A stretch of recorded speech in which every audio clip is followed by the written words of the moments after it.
Recently, it's come to my attention that there's actually been some developers in the VR industry that were originally inspired by some of my earlier videos back in the years. Some of them even went on to make very successful VR games, and that's like honestly one of the coolest feelings and situations I've ever seen. Through this, I decided I'm gonna make a really cool video to see if we can inspire more people to make VR games. BONEWORKS by Stress Level Zero is probably one of the most popular VR game names, well, in the industry.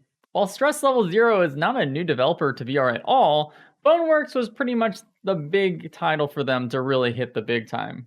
People have compared all the sandboxing and all the physics in that game to be revolutionary, and well, everyone said this is what VR should go into. Whether you agree with that or not, there's definitely some amazing concepts in BONEWORKS that really would go great for other VR games. Well, today I have something to show everyone, especially for people that may be aspiring to be a developer for VR, or you're already a developer and want to check out a neat asset pack. There is this game thing. It's not a game, actually. A friend of mine known as Divivor has actually been working on a virtual reality game kit for the Unreal Engine. Basically what it is it's a very large asset pack that Unreal developers can actually implement to any game they work on in the future. Real quick, I just want to take the moment to kind of express something.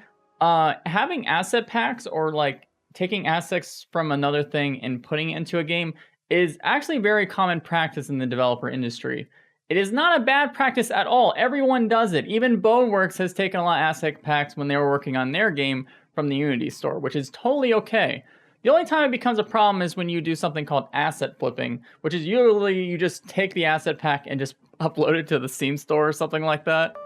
So again, this is a very common practice and it's a very good thing because it makes development a lot more cheaper, so more indie games can actually start at a higher quality while also doing their own thing. So anyway, this pack includes a ton of amazing things that really do make the actual asset pack feel like BONEWORKS. It includes a demo, and this is what all the footage you're going to see for this video. It's got so many cool interactions. It's got a grapple hook that you can use it to either grab things, pull things to you, let you grapple across the world, and much more with it. It has crowbars, which the crowbars are all physics objects too, and you can actually use yourself to pull yourself up. You can use it to slide down zip lines, which is freaking awesome in VR. I'm sure some of you have done that in BONEWORKS too.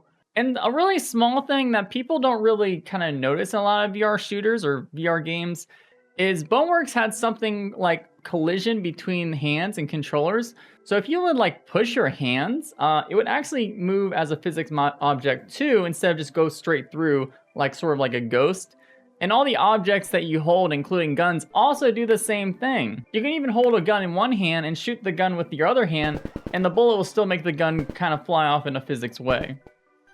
This is real to life and feels very immersive. I've even seen some people at the point where after playing BONEWORKS, they would see a game that would come out and not have that sort of physics hand feature, and they would just completely pass it up. So even making a small feature like that more accessible for indie devs to implement is a great thing. Of course, there's also crouching and jumping and pulling yourself up. Your body also is a physics object. One thing to note about BONEWORKS for me, and I saw other people talk about this too, is really the only complaint people usually have about BONEWORKS that isn't motion sickness is really their body that they can't really control. You're only using your head and hands and like some buttons to allow you to jump and crouch. But sometimes there'd be some weird wonkiness where, well, you would get stuck into walls and stuff, or your leg would get kind of snagged on something you're trying to jump over, and it would make the experience a little more, well, prototypey feeling. Well, in this asset pack, it's actually only hands and head.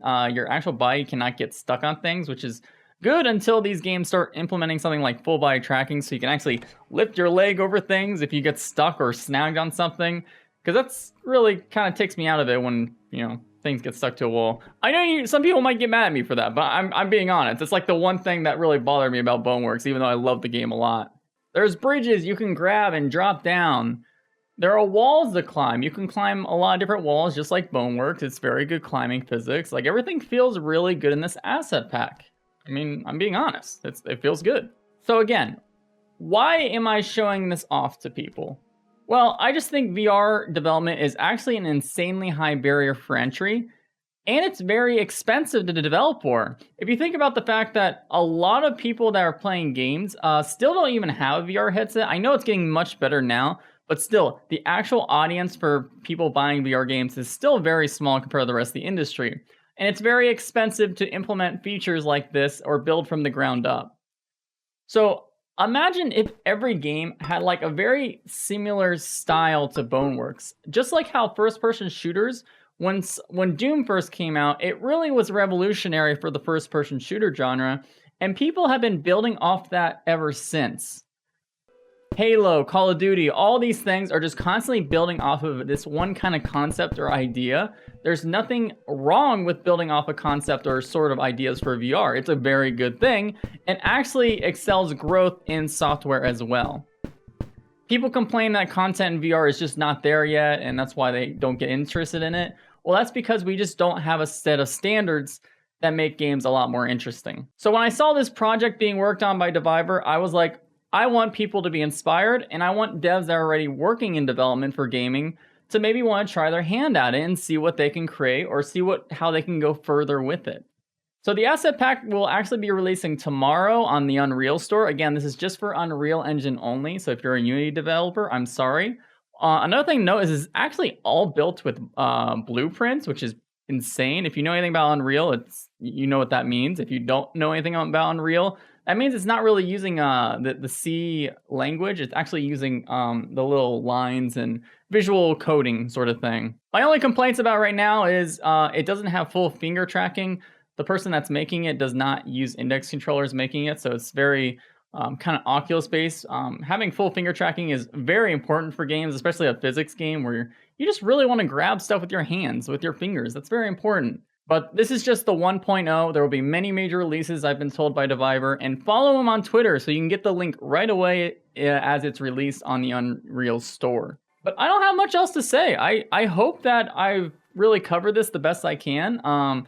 Again, this is not a game you can buy, but just something that we can be all looking forward to when more games implement bonework type physics systems, because that is objectively a great system. Anyway, if you found this video interesting or useful or cool, please like it, please comment what you thought about it, and if I can do videos better, tell me how I can do better. I am trying to improve and revive this channel as best as I can, and the growth has been coming back very well. I'm very thankful for everyone that's been subscribing recently, and yeah, I hope you all have a great day.